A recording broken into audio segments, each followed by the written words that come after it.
Hello, everyone. It is one awesome morning out here. You can see the sun shining in my eyes. And look at the sun shining on the lawn, the blue sky. Quite different from what we experienced yesterday here with all the rain and the thunderstorms that passed through. And now, grand and glorious morning, grand and glorious week awaits us. And it's sort of lift your spirits to want to sing your praises to God, just like the psalm that we have for this week, Psalm 34. It's a psalm of thanksgiving, an individual, that's how it's classified, an individual hymn of thanksgiving to God for saving the individual from, well, we don't really know, but some sort of distress, some sort of trouble. It's one of those acrostic psalms, meaning each verse begins with a corresponding letter of the Hebrew alphabet in order, so it makes it easy to memorize, or maybe I should say easier to memorize anyhow. And there's a few of those acrostic psalms, and they're pretty. Try doing that someday. Write out a poem beginning with the first letter of every English alphabet letter that we have, A, B, C, D, E, F, G, all the way to the end. It takes a little bit of work. So, and to be able to put together in a cohesive fashion, that makes it even more difficult. All right, what do we have here?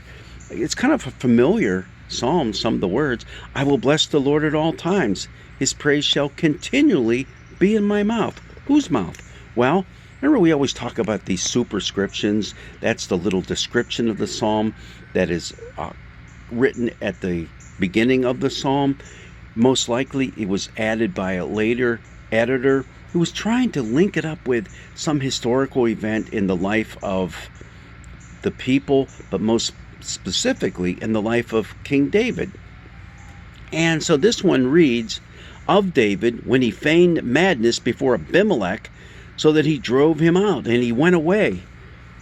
What's that all about? He feigned madness before Abimelech.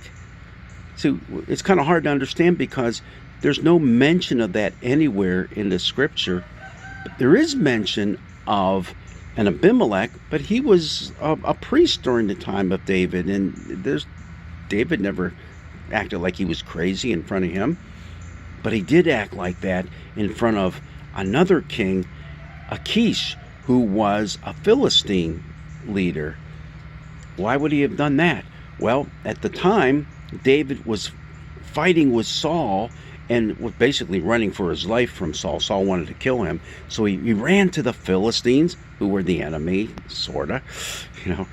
The Israelites and the Philistines just weren't getting along.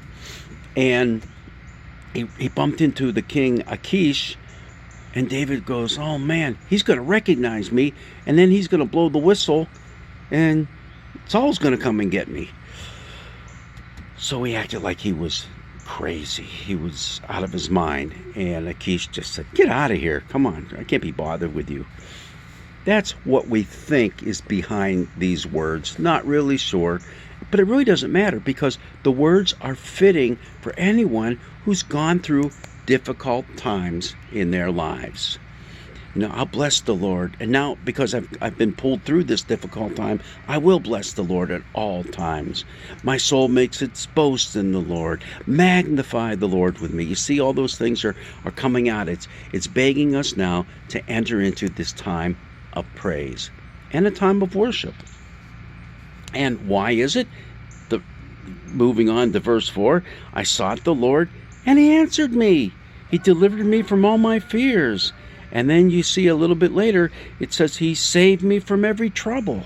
That's interesting because those Hebrew words carry a lot of weight. Deliver has the feel of reaching down and snatching me and plucking me out of a difficult situation. Delivered me, especially from my fears. But the word saved has the meaning of not plucking out, but moving in and sitting alongside of me and helping me through the difficult situation. So which one is it? Well, it's probably both and. He plucks us out at times, and other times he just comes right along with us to give us the comfort and strength we need during these these difficult times. What I like is at the very beginning of the psalm, it had said, His praise shall continually be in my mouth, meaning I'm constantly speaking His praises. But look, now you get down to verse 8, and it says, Oh, taste and see that the Lord is good. Taste. So now I want to use this mouth more for just praising, but for sampling and getting a feel, getting a taste for God's goodness in my life. So it's a very, very neat psalm. It's one that fits a lot of different situations, ones in which you're in trouble. And our particular reading for this Sunday ends at verse 8, but you can read all the way through to verse 22, and it invites you, the reader, you, the worshiper, to move even further into what it means to offer your thanks to God and how to live that life of thanksgiving. A life that we often call thanks living. Thanks living for God being a part of it and helping us through and even plucking us out of all the tough, difficult moments that we must face. Well, one not so difficult moment that I'm going to be facing is this beautiful, beautiful weather that awaits us and awaits me, since I haven't mowed my lawn for a week and a half now, and it really is showing. I need to get it done today, but it'll be a happy time. In the meantime, go get some breakfast and taste and see. God's blessings be with you.